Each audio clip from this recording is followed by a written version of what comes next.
Hajah Sumarmi Rasid serap aspirasi warga Pakuniran dalam reses tahap 3 DPRD Probolinggo.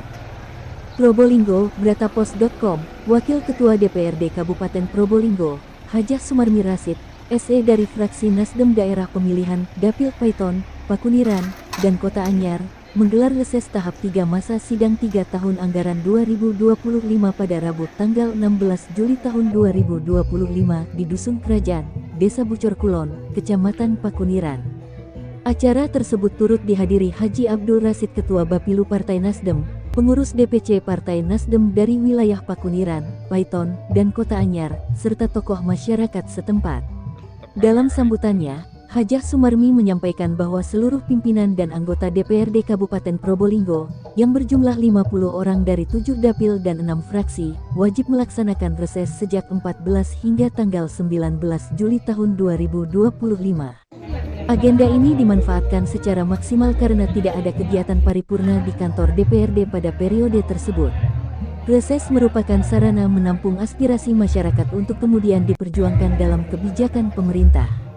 Namun, perlu dipahami bahwa pelaksanaan program harus disesuaikan dengan ketersediaan anggaran serta program nasional, ujar Hajah Sumarmi. Ia menyoroti beberapa program nasional yang kini mulai diadopsi daerah, seperti makan bergizi gratis MBG dan pembentukan koperasi desa Kopdes Merah Putih di seluruh desa dan kelurahan. Sumarmi juga menyampaikan kabar baik terkait adanya subsidi pupuk bagi petani tembakau di 6 kecamatan, termasuk Kota Anyar, Paiton, Pakuniran, dan Besuk. Terkait akses komunikasi masyarakat dengan DPRD, Sumarmi memperkenalkan fasilitas klinik aspirasi di kantor DPRD yang dibuka setiap hari Rabu.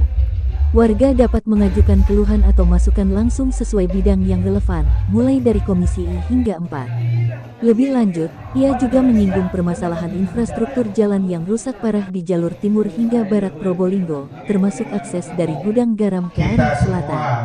Sumarmi mengaku telah berulang kali menyuarakan kondisi tersebut kepada dinas terkait dan berharap proses perbaikannya segera terrealisasi di 2025. Dalam sesi dialog, warga menyampaikan sejumlah keluhan, mulai dari pembatasan dan rumitnya proses mendapatkan pupuk subsidi, hingga janji politik yang belum dirasakan secara nyata.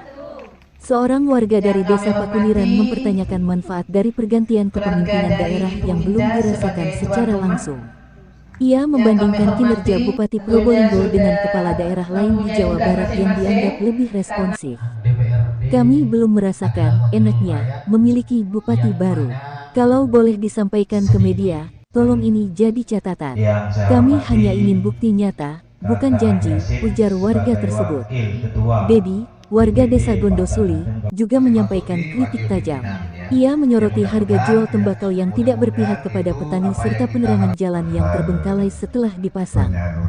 Menanggapi hal tersebut, Hajah Sumarmi menjelaskan bahwa tidak semua usulan dapat langsung diakomodasi karena adanya keterbatasan anggaran. Salah satu contoh, menurutnya, adalah pemangkasan anggaran infrastruktur dari 86 miliar rupiah menjadi hanya 20 miliar rupiah setelah efisiensi. Namun, ia berkomitmen akan terus menyuarakan kebutuhan masyarakat kepada bupati maupun dinas terkait. Saya selalu mengawal usulan masyarakat, termasuk perbaikan jalan di gudang garam karena saya sendiri juga melintasi jalur itu. Saya tahu betul kondisinya, tegas Sumarmi. Pertanyaan mengenai program rumah tidak layak huni RTLH juga muncul.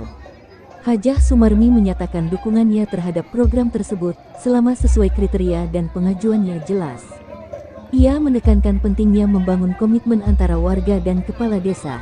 Menurutnya, banyak program tidak berjalan optimal karena lemahnya komunikasi dan hilangnya komitmen setelah proses pemilihan selesai. Jangan sampai setelah pemilihan, ketika warna sudah berubah, komitmen juga ikut menghilang. Mari bangun kepercayaan jangka panjang antara rakyat dan pemimpinnya, pungkas Sumarmi.